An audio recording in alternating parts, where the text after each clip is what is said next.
This story is almost a 30-year mystery, and it's given rise to conspiracy theories. There's web sleuths from all over the globe trying to crack this one, and Netflix just covered it.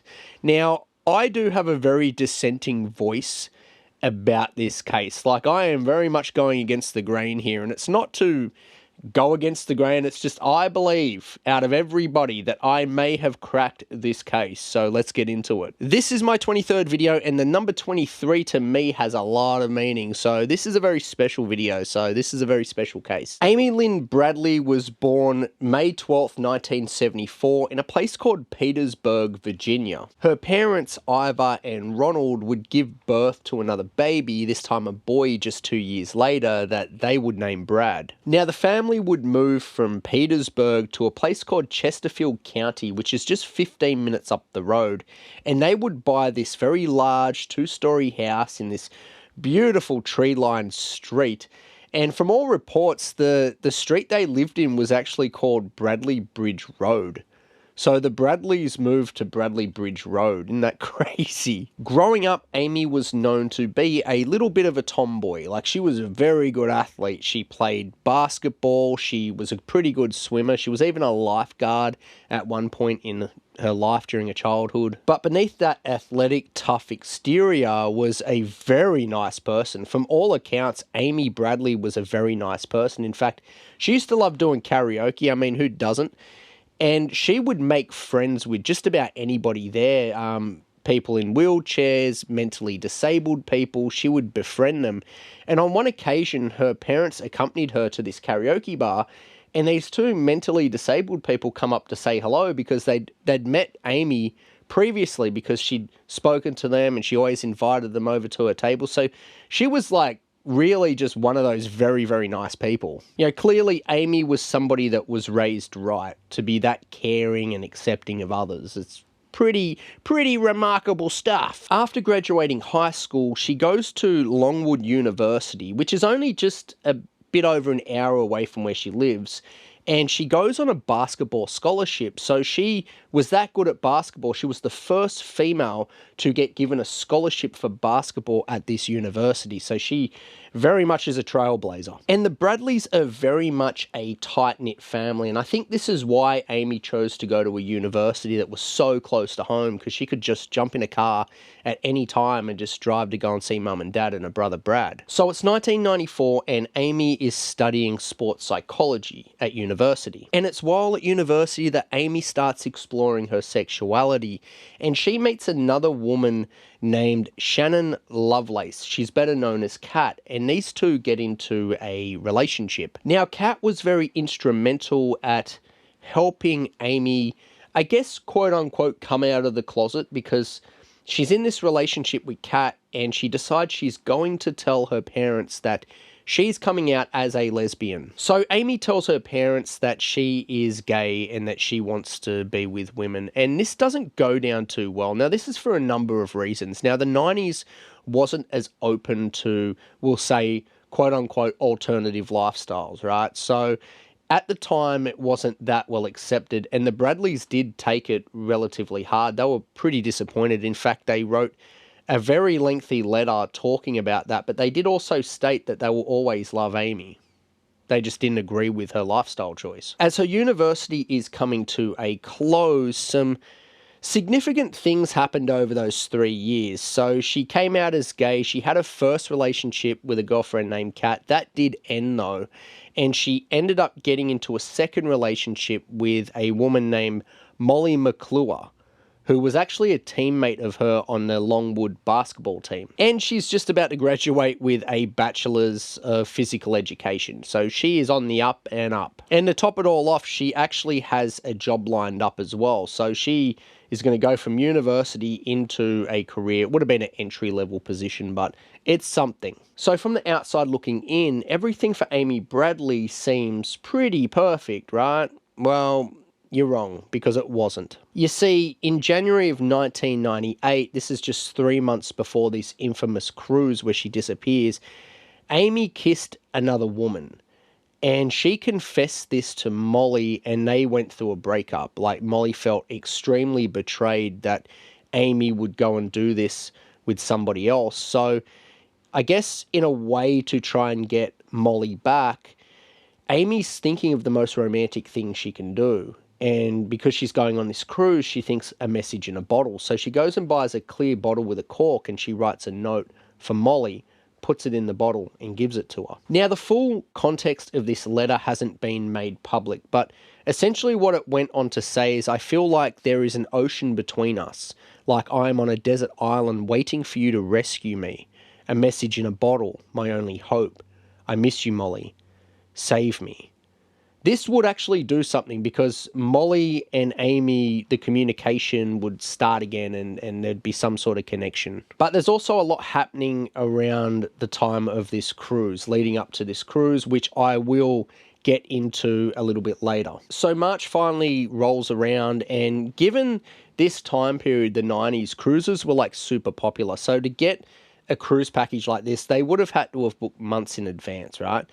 Now, there is an important note here that Amy's father, Ron, he had actually won this cruise through his work. So he had made a lot of sales and the prize was this cruise, but it was only for 2. So he goes and he spends another $2,000 so he can bring both his kids, and that would include their airfares and their stay on this 7-night, 7 days cruise. And this is a strange one because Amy's parents, Ron and Ivor, they actually took separate flights to their daughter, Amy, and her brother, Brad. So they actually flew out separately from Richmond, Virginia, and they flew to San Juan, Puerto Rico. But the flights were like an hour difference. So the parents went on one flight and the kids went on another. I don't know why that is. I don't know if they booked it later, the flights, or if, it is a weird one. Maybe there's something there, maybe there's not. I don't know. I guess it sort of like depends on how you look at it. Like, was there a little bit of apprehension coming up to this? Like maybe Amy wasn't going to go, or so they were like, oh, well, we're not going to book the flights, or was there simply just not enough room on that plane? Because they sort of do turn this into a little bit of a graduation sort of party for Amy because she just graduated university. So they've sort of like, well, I've won this cruise, let's bring the kids and we're going to celebrate you finishing university, Amy. So it sort of turned into that. So they all fly out of Richmond, Virginia, and they land in San Juan, Puerto Rico, the same day as the cruise. Now, the airport is only a 15-minute drive from the docks where this Rhapsody of the Seas cruise is that they're going to board. So they more than likely got into a taxi or like a prepaid cab that was waiting there for the family, and they hopped in it and just took this 15-minute drive down to the docks getting ready to board their cruise. So it's a Saturday when the family finally boards the cruise and they get ushered to their respective cabins. Now, the way it was set up is the parents were in one room and the kids were in another, and those cabins were next to each other and they were sort of joined by a balcony that they left the balcony door open so they could walk back and forth between both cabins. Now, the first night would have been like exploring the ship, seeing everything the ship has to offer, the nightclub, the bar, that massive pool on the deck, and the music place where you can go and watch the entertainment. There's a lot to do on these cruises. So the first night, I guess, is like a bit of an introduction into all that's there. Like, you got to go check out the food too, sort of thing. So the ship leaves the port at San Juan and they're headed out to sea. So the family, the Bradley family, and everybody on board, all the other passengers, they're just enjoying the entertainment that this ship, this cruise has to offer. On Monday, the 23rd of March, the ship arrives to a port in Aruba. So they had been on this cruise probably for about a day and a half at this point, because they boarded in the late afternoon, Saturday the 21st. They boarded late afternoon. So it's probably been about a day and a half since this cruise, and now they're all in Aruba. Now, either I'm missing something here, but I am pretty certain that Ron said in the Netflix series that he and the family hired a car and drove around the whole area, but I couldn't find any information to back that up. But I'm pretty certain, maybe someone can help me out in the comments section, that he said that they hired a car and drove around this island, because the ship was docked there for quite some time. Like, they didn't end up leaving Aruba until 1 in the morning, but the family does go back to the ship for dinner. The whole family goes back to the ship. They're going to have dinner there. Now, it's whilst they're having dinner in the restaurant within the ship that they have this little encounter with a Portuguese waiter named Eduardo Cabrita. He's this Portuguese guy. Now, he comes up to the table because he's waiting the family, but he turns around and he asks Ron, he asks, "May I take your daughter to a club in Aruba tonight? It's called Carlos and Charlie's," right? This is the nightclub. Him and some of the other staff that are working on this cruise are going there, and he asks Amy's father if he can take her, and Amy even says she doesn't want to go, and when he leaves, Amy turns to her family and says that some of the people on this ship are creepy. She labels him as being creepy. And Ron himself feels that it's super inappropriate for staff to be sort of fraternizing with customers on this ship, because that's sort of how he sees it. So the cruise liner sets off at 1 a.m. and they're going to a place called Curacao. I don't know how it's pronounced, Curacao, which is a super interesting place because it's like governed by the Netherlands of all places. And I was like totally thinking of Mary Donaldson, that Australian chick who met a prince in a bar and became a princess. But that's not the Netherlands. That actually turns out to be Denmark. So it's not the same place. But my mind initially went there, because the elites, they want to dangle that carrot, throw us a bone every now and again where they pick a commoner like us to keep us all in line with this lie that we call society. But anyway, it would be at this next destination, Curacao, where everything would go wrong. You see, the ship would dock, but Amy was nowhere to be found. But let's rewind a little. What the hell? What the hell? Whoops, that was a little too far. It's the 23rd and everybody is back on the ship after a day in Aruba. And the cruiser sets sail out to sea. So this is the third night on this cruise ship for everybody. It's this night when a few strange things happen. Amy's mother, Ivor, notices this black man. He's standing on the staircase that goes upstairs and he's staring at Amy to the point where he's not breaking eye contact. And Ivor is looking at this guy. And at some point, she sort of gets fed up and throws her hands in the air like, "What are you looking at?"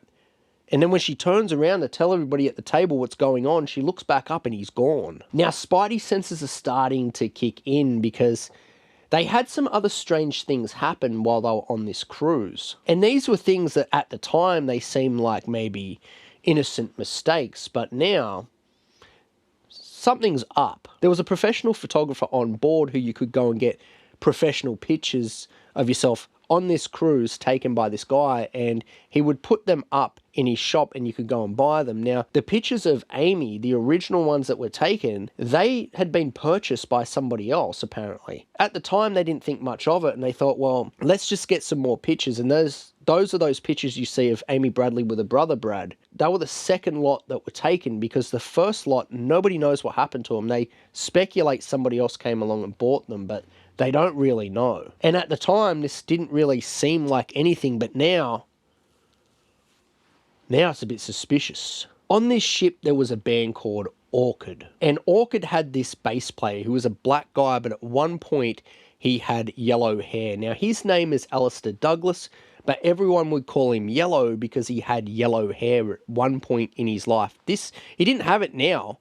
He must have shaved it off, but he had it at some other time. Now, Yellow is from an island called Grenada, which kind of makes him a bit of a local in a way because it's sort of in the same area. Now, Yellow would be spotted with Amy the night of her disappearance dancing in the nightclub upstairs. This was confirmed because there was this videographer named Chris Fenwick who was hired to film a corporate event because all these corporate people went on this cruise, so they hired Chris to go and film it and edit it. And he confirmed it because he found footage of both Yellow and Amy on the dance floor around midnight. Now, we do know that Yellow goes back to his cabin because they have these key cards, and a key card is like a key. It's like a normal key, but it's a card, and when you use your key card, it logs the time you actually go back to your room. It logs it in a computer in the database that's on this ship. And Yellow, he goes back to his room around 1 a.m. So they know he went back. But the problem here is he can leave, and just like a key, you don't need the key to get out. He can leave the room and it's not going to log the time he left. It only logs the time he comes back. Now, Amy didn't go to this dance club on her own. She was actually there with her brother Brad, and the pair of them stayed up there for another couple of hours, leaving around 3:30. Now, Brad gets back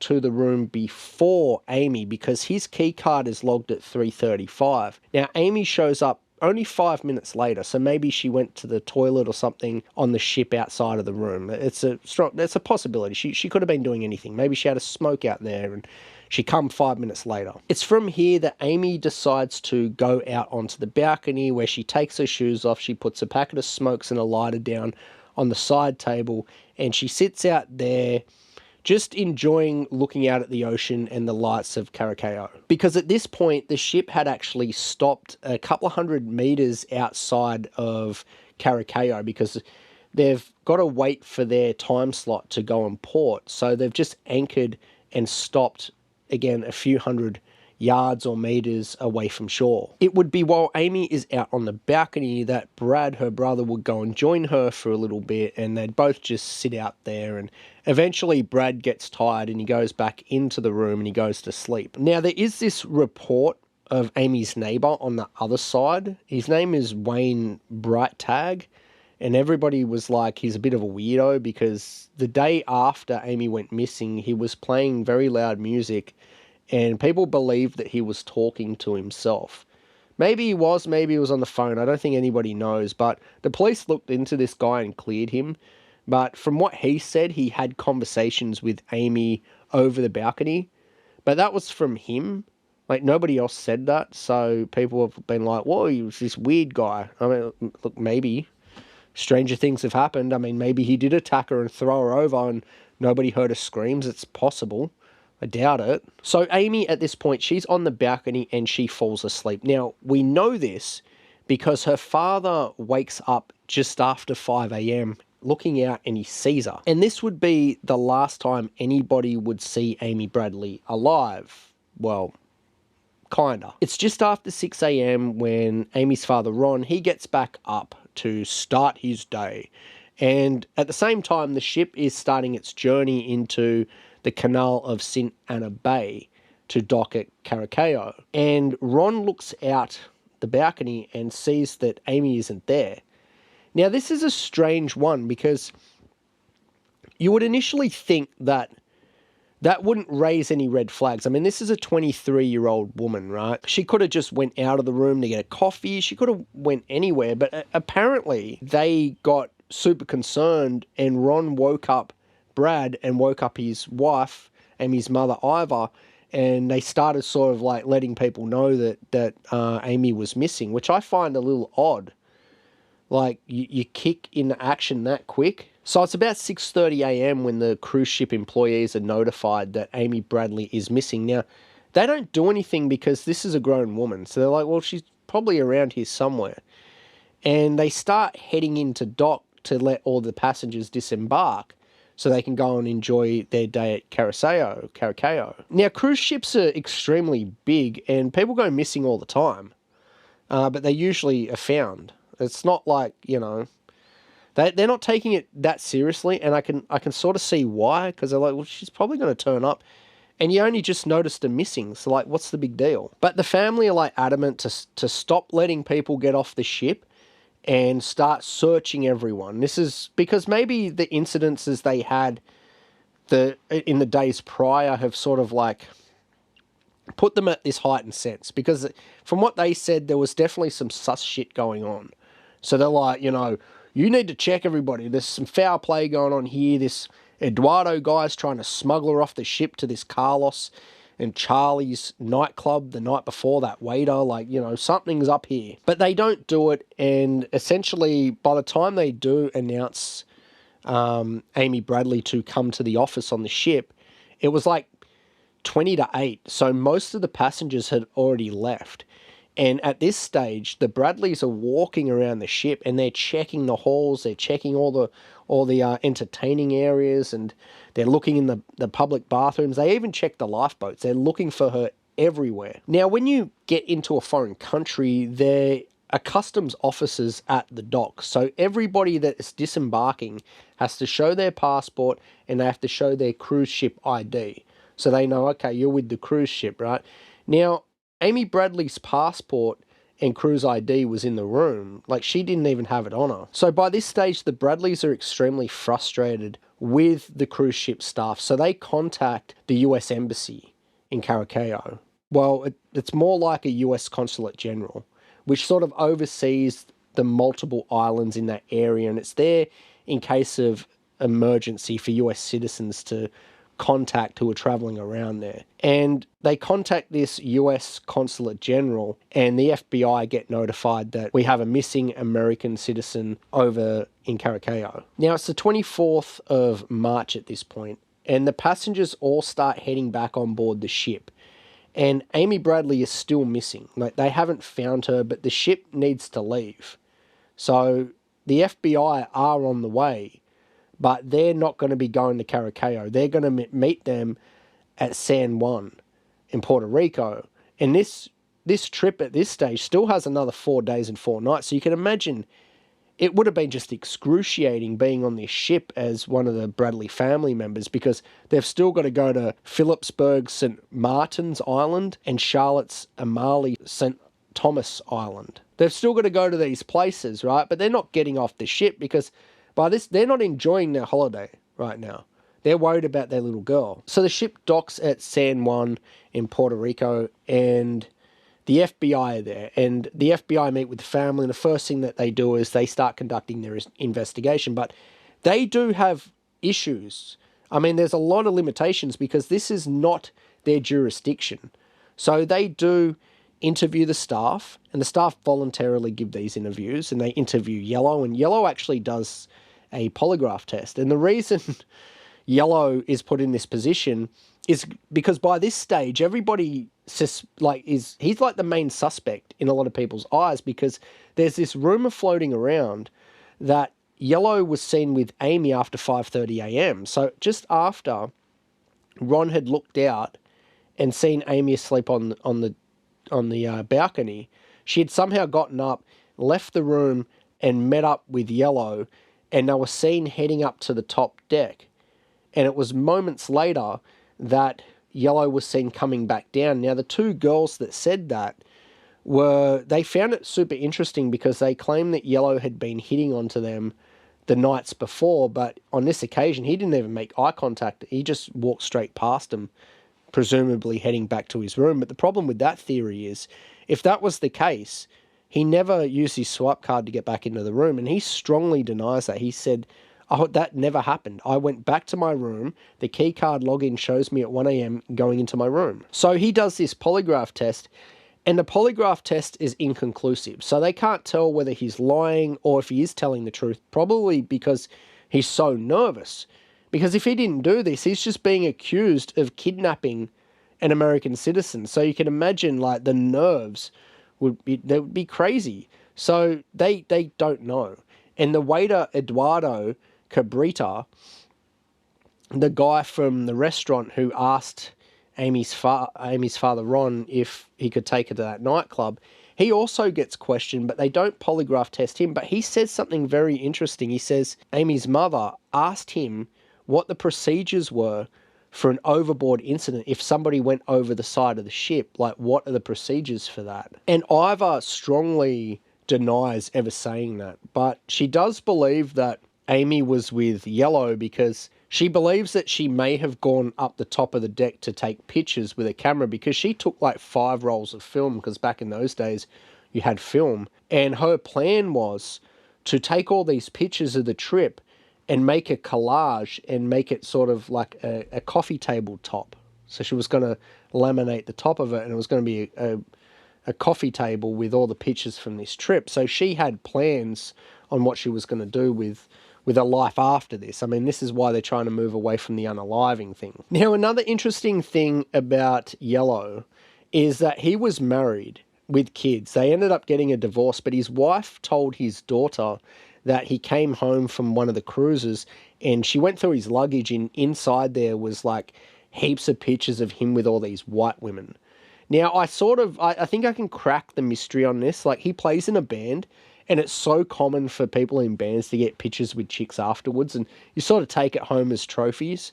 I think that's all it really was, but obviously his wife wasn't too impressed. Now, with the FBI involved, the family have no real other options but to sort of let them take over the case. So they board a flight in Puerto Rico and head back to Virginia. When they arrive, they spring into action and they start setting up a hotline and a website dedicated to information about Amy Bradley's disappearance. We need to find Amy Bradley. They even go on the news. I mean, they're on Dr. Phil and everything, and they're spreading awareness, potentially this victim of sex trafficking, because that's sort of where this is going. They're like, she was smuggled off for these nefarious reasons. Now, in the years after, Ivor would get an email from a guy named Frank Jones, and this is 2000.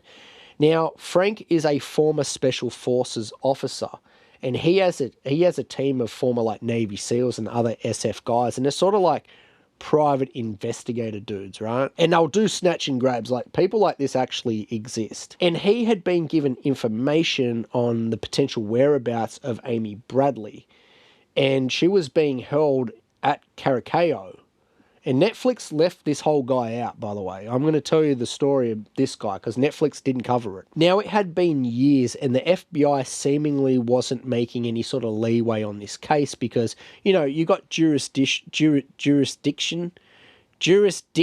issues. So the family are thinking, well, maybe we need to do things sort of off the books now, right? So they do decide to hire this Frank guy and his mercenaries. Now, Frank was in touch with this local woman named Judith Margaretha. She had confirmed that she had personally seen Amy alive, and she even described all the tattoos that Amy had. So this is looking super legit that this woman knows all this information. So Frank tells the Bradleys after some time that he has indeed found where Amy Bradley is being held, but this is a compound with barbed wire and armed guards. Like, this is not going to be easy to get her out of there. Like, these are some serious characters. Now, the parents do want some proof, so at his own risk here, Frank, he has somehow gotten a picture of Amy Bradley walking on the beach. You could only see her from behind, but her tattoos were clearly visible, and she was with this large man with blonde hair and a ponytail. You could only see her from behind, but the parents either took it to a person who can identify people, and he confirmed that that very much was Amy Bradley. So the talk now is, okay, well, this is going to be a pretty heavy operation. I mean, shots may be fired here. So if we're going to go ahead, we're going to go ahead. But once we do it, we're going to have to get out of Dodge. Now, the family know the assignment, and Ron was able to get the private jet that his company owned. They were able to have that on the ground ready and waiting to go. So the operation is underway and nothing happens. There's radio silence. They don't even hear from Frank. Now, a man named Timothy Buckholes, he is actually a former Special Forces sniper. He was an Army sniper. He was contracted to work for Frank, and he was over in Curacao. Now, he contacted the family with a very different story to Frank's. He had never seen Amy at all. And it would also later come out that Frank himself had never served in the military, much less the Special Forces. The Green Berets is what he was claiming. And the picture of Amy on the beach was actually somebody that Frank knew that looked like her a little bit, had the same shape, that they went and put fake tattoos on her. And actually the man in the picture was a guy named Jono Sinek, who I don't believe had anything to really do with this. I don't think he knew what Frank was actually doing. But Jono actually donned a blonde wig for the occasion because he was trying to look like somebody who we'll get into a bit later on, because I know where Frank come up with this story. Now, the reports from Judith Margaretha, the local woman in Curacao, they were proven to be bogus too. In fact, her son, a guy named Giovanni, he would grass her up because she got paid $8,000 to lie. So she did. But all in all, Frank would play on the desperation of the Bradley family. Like, he fully manipulated them to defraud them of $25,000 of their personal savings, and also the Missing Children's Organisation, he defrauded them of over $184,000. So by 2002, Frank has been arrested, he's been charged, and he's sentenced to 5 years in prison. Now, that was a reduced sentence because him and his family promised to pay back some of this money that he had stolen. But this is the part of the story where we will get into the Amy Lynn Bradley sighting, so buckle up. So in August of 1998, 2 Canadian scuba divers had just finished a day out on the bay there in Port Maria in Curacao. One of the divers, a man named David Carmichael, he would later testify that he saw Amy with 2 men. Now, one of those men he identified as Yellow, the bass player from the ship, and the other guy was like this European dude with a blonde ponytail wig. So this is where Frank got that sort of dude from, and he made Jono look like him. Now, the 3 of them were walking on the beach, and the 2 men were actually in front of this Amy lookalike who was trailing behind, and as they walk past, David Carmichael turns back to his diving partner and he yells out about a bit of diving gear. He's asking if he could see his diving gear in this boat, and presumably Amy hears the accent because she comes wandering over, and just as she's about to say something to him, this man that looked like Yellow sort of steps between them and throws David this sneering look, like, you better sort of watch yourself type thing, and then he ushers off Amy, and then they all walk off. And David's sort of standing there like, what the hell's going on here? But the 3 of them walk up to this bar on the beach and they sit there. And David, like, he looks over there every now and again, and he can see that Amy lookalike. She'd glance over at them from time to time, then she'd put her head back down, and that was sort of it. So by this stage, Amy had been missing for like 5 months. And David would get back to Canada, and it would be in December. He was watching America's Most Wanted, and Amy Bradley was featured on there. So he contacts the FBI. Now, the interesting thing here is that he identified a distinctive watch that Amy Bradley was wearing, which I'm going to come back to that watch because that is a super important part of this story. So it's January of 1999 when a US serviceman, he goes to this hotel called Stellaris. It's in the Willemstad area, which is the capital of Curacao. And the dude's name is Chief Petty Officer William Hefner. Now, he's not supposed to be at this bar. This is like an out-of-bounds area for anyone that works for the United States government because of the type of establishment it is. It is like a whorehouse where they've got working girls there. So he's not supposed to be there, but he goes there. And it's on this particular evening when he walks in there, and 2 girls come and sit down at his table. One is a Latina girl, so presumably a local, and the other one is a white American-looking woman. Now, this woman says to William that her name is Amy Bradley and she needs help. Now, William didn't know anything about the disappearance of Amy Bradley, so he really didn't understand what was going on, and she kept trying to tell him, my name's Amy Bradley, I need help. And at some point, these 2 dudes come over, these 2 big guys, and they even had guns and stuff, and they ushered her away and sent her upstairs. Now, William didn't hang around much longer after that. In fact, he got a pretty bad vibe off the place, so he up and left. Now, it would be many years later in 2001 when he saw Amy Bradley on the cover of People magazine, and that's when he contacted the FBI about it. But by this stage, the Hotel Stellaris, it had been burnt to the ground like the year before. And in fact, the owner had been charged with arson, and he was charged with fraud because he'd burnt it down for financial gain. But the interesting part of this story is where the hotel was located, because it was like literally across the road from docks where cruise ships carrying tourists would be pulling in. So why is nobody else, reporting seeing her? On April 18th, 2003 in San Francisco, a woman reportedly looking a lot like Amy Bradley is seen at Pier 33. She was accompanied by 2 men who eyewitnesses would give detailed descriptions of. The trio had stopped to watch musicians who were performing when they noticed people looking at them. Now, these 2 guys, they sort of ushered Amy to throw a coin in this guy's sort of music case and they quickly walked off. Now, the witnesses said that this Amy lookalike kept looking back like she needed help. She kept looking back. So now web sleuths actually believe that one of the men with Amy that day was Alfred Cotton. Now, this guy does have an interesting story because he was arrested in 2015 for running a sex tourism business called Tropical Adult Vacations, which would take guests to the Dominican Republic. It's like this, you know what they're doing there. But if you do look into the business, they supplied local women. But this is where like the sex trafficking allegations sort of come in. But you need to understand sex trafficking just means that a woman or whoever's being sex trafficked, they're moving from one location to the other. It doesn't necessarily mean that they're doing it against their will. Now, Alfred Cotton and his wife would take plea deals. They would plea it down to promoting prostitution because their office was in Florida in the United States and prostitution is totally illegal. But I don't think they even got jail time over that. And they would have been looked pretty heavily into about this Amy Bradley thing, but the FBI found nothing. Now, it would also be around 2005 when reports of sightings of Amy in a club in Curacao called Cuckoo's Lounge.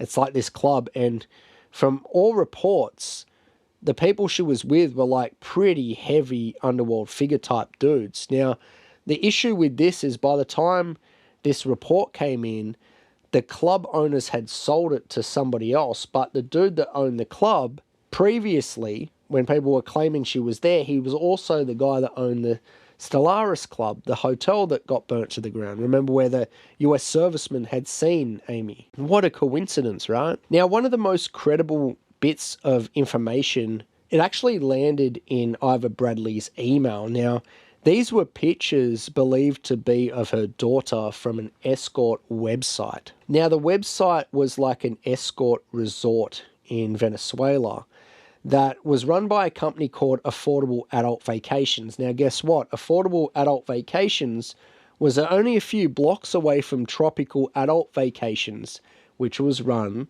by Alfred Cotton. Now, apparently they did contact this website and they said, look, that woman does not work here.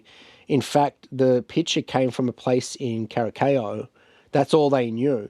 And that tracked because on all these dudes' websites, they had pictures of women that didn't even work there. And this picture that looks like Amy Bradley was actually on the website for 6 years, from 2002 to 2008.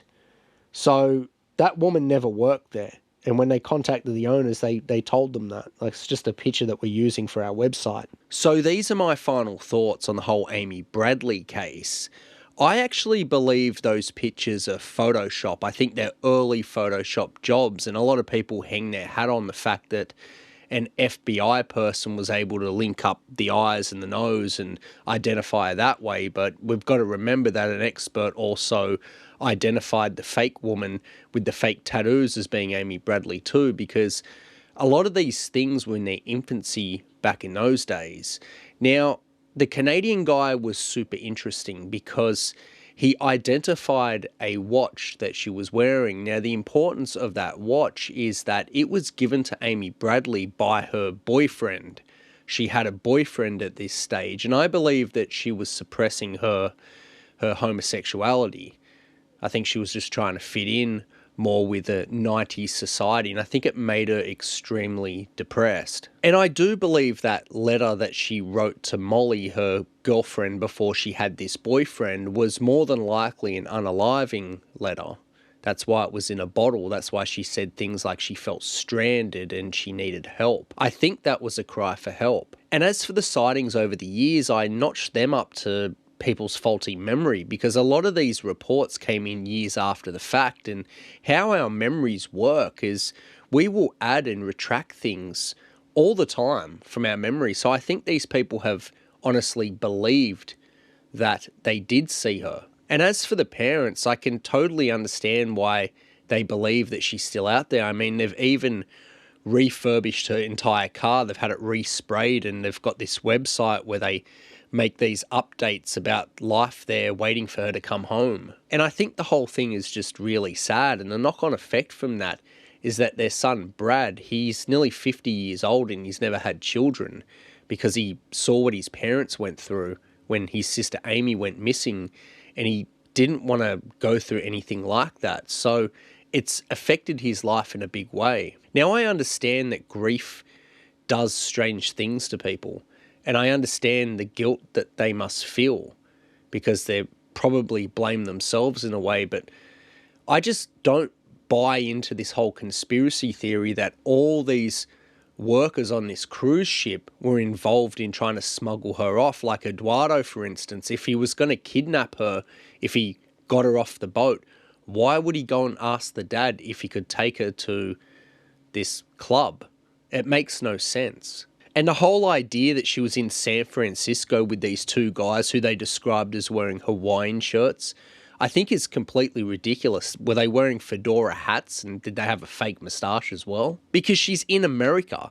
So why didn't she just call out and say, hey, I'm here, I'm Amy Bradley? What do tourists have? Cameras. Why isn't there any pictures of her? Kidnappers are just not going to take that risk. And as for Alfred Cotton, I agree that he is a pretty disgusting person, and anybody that works in the sex trade usually is that, and they deal mostly with local women. Why would they bring so much attention and heat to themselves by holding somebody there against their will who is famous at this point because her picture is all over the news, it's all over the media? And the locals that are making these accusations, I think they're just going off the rumour mill because they want to get a payday out of this. The more cases you look into where there's a missing person, like a child, there are so many sick people that will contact that grieving family looking to take advantage of the situation. And I think that's exactly what's happened. I think what really happened on that morning is that she's moved the table close to the railing, because one of the big arguments that she couldn't have gone overboard is that the railing was too high.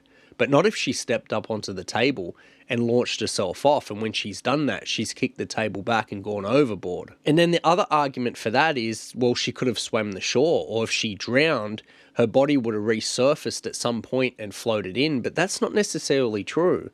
Yes, when you drown, your body goes to the bottom of the ocean and will sit there for roughly 3 days, and when the gases build up inside it, the body floats. But that doesn't happen if there's been some sort of puncture to your body, like a shark has bitten into it. The gases just release and the body stays on the ocean floor. Now, many people have drowned just offshore of beaches and different parts of the world, and their bodies have never been found, and it didn't really matter whether the tide was going in or out. Sometimes the body simply just doesn't wash up, and I think that is the case here. I think this whole situation is sad, and I think a lot of conspiracy theorists have jumped on board with this, particularly people within the true crime community that are going to continue to peddle this myth that she's still out there. I just don't think she is. Now, I could very well be wrong, and maybe she does surface one day. But the fact of the matter is, if that does happen, and she's been living in a South American country this entire time, she's probably not going to be able to speak English.